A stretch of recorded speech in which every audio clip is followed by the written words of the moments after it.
In the 15th and early 16th centuries, the Aztec, a prominent American Indian civilization, ruled over a vast empire in present-day Mexico. When the Spanish explorer Hernán Cortés and his soldiers arrived in the Valley of Mexico in 1519, they encountered a magnificent city called Tenochtitlan, situated on an island in a lake.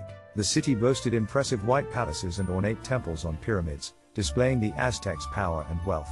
From Tenochtitlan, the Aztec army set out to conquer neighboring regions, while tribute flowed into the city from subject peoples in the form of food, pottery, gold, jade, turquoise, and other precious items. Tragically, the Aztec also practiced human sacrifice, with captive soldiers marched to the city to be sacrificed on the altars of their gods. At the time of the Spanish arrival, the Aztecs' dominion extended from the Gulf of Mexico to the Cordilleras and southward into modern-day Guatemala. However, their empire was not firmly organized, and revolts by vassal tribes or cities often occurred. Their emperor, Montezuma II, faced difficulties in controlling these rebellions, lacking governors or standing armies to maintain control. This internal weakness proved beneficial for the Spanish conquest, which took about 2 years to overthrow the warlike Aztec. Cortés received aid from rebellious tribes who were eager to challenge Aztec rule. The Aztec civilization had the most advanced culture in North America during Cortés's time, but they had adopted and built upon the achievements of earlier civilizations like the Toltec, Maya, and Zapotec. They arrived in Mexico around AD 1200.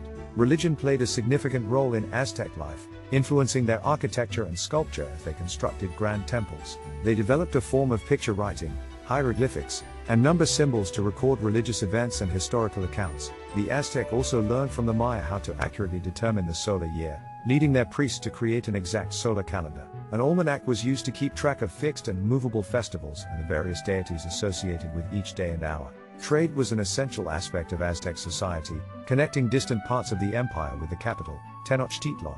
Soldiers safeguarded traders, and groups of porters carried heavy loads since the Aztec lacked pack animals. Canoes transported crops from nearby farms through the canal system to markets in Tenochtitlan. The chief agricultural products included corn, maize, beans, peppers, squash, avocados, tomatoes, tobacco, cotton, and turkeys. The Aztec relied on a barter system for trade since they had not yet developed currency. Cacao beans could be used as a form of exchange for smaller transactions. In the Aztec capital, the wealth and power of the empire allowed for a magnificent life. The ruler, Montezuma, resided in a splendid palace surrounded by nobles and served by thousands of slaves. The palace grounds featured beautiful gardens and menageries, adding to the grandeur of the city. The streets and palace walls were kept impeccably clean by hard-working slaves, giving them a dazzling white appearance. Bridges spanned over the network of canals that crisscrossed the city, making it easy to navigate. Drinking water was brought from a nearby rocky height called Chapultepec through an aqueduct. A peculiar sight in the capital was the presence of floating islands around the main oval-shaped island. These islands were created using mud dredged up from the lake bottom, supported by a network of branches and water grass. Originally, farmers could tow these islands with canoes, but as trees took root, they became permanent island farms known as chinapas. The farmers lived in simple huts made of wattle and daub on these chinapas. In the older parts of the city, officials resided in sturdier houses built from stone and adobe. Each house had a central courtyard and was elevated on a platform to protect against potential lake floods. The majority of Aztecs were farmers, tending to the fertile lands. However, there were also traders and craftspeople contributing to the city's bustling life. The Aztec capital was a vibrant and thriving center, with its remarkable architecture, floating islands, and bustling markets reflecting the power and prosperity of the empire. Child rearing among the Aztecs was guided by customs, including specific guidelines for the number of tortillas to be given to children at different ages. Children were taught values such as courtesy, respect for their elders, truthfulness, and self-control. Aztec boys received practical training at home from their fathers, and at the age of 15, they would go to the House of Youth, called Telpuchtli. Here, older men from each clan would instruct them in various aspects of life, including citizenship responsibilities, religious practices, history, traditions, and arts and crafts.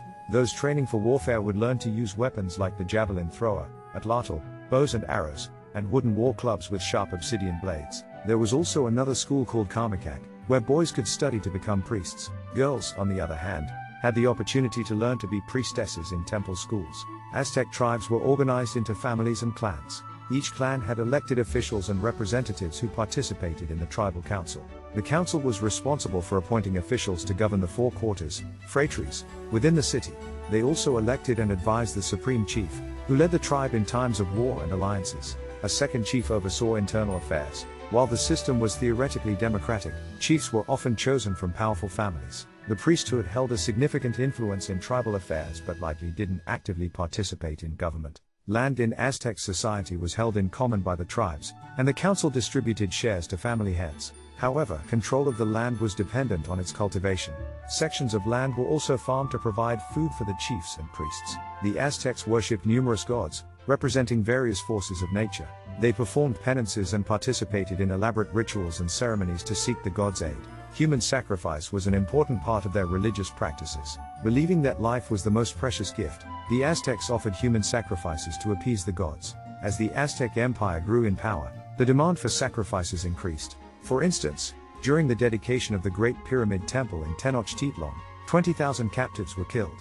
The captives were led to the top of the pyramid, where their bodies were slit open, and their hearts were torn out by chiefs and priests. The Aztecs also practiced cannibalism, believing that consuming the flesh of their victims would grant them the virtues of the slain.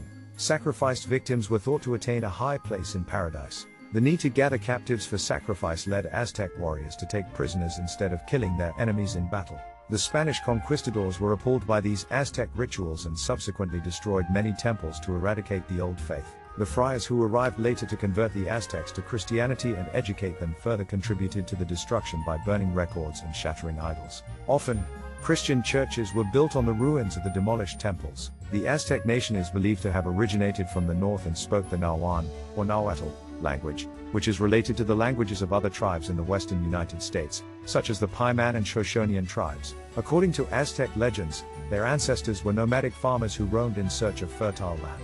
In the Valley of Mexico, they encountered settled tribes and sometimes had to serve them. Eventually, they found refuge on islands in the shallow lakes and established the city of Tenochtitlan around 1325, which is now known as Mexico City. In Tenochtitlan, the Aztecs thrived and expanded their territories by forming alliances with other Nahua tribes. They soon became the dominant force in the Aztec Confederacy, reaching the pinnacle of their power. However, it was during this time of greatness that the Spaniards led by Cortés launched their attack. The defeat at the hands of the Spanish marked a turning point in the history of the Aztec nation. Many of the descendants of those conquered by Cortés still live in the Mexico City region today.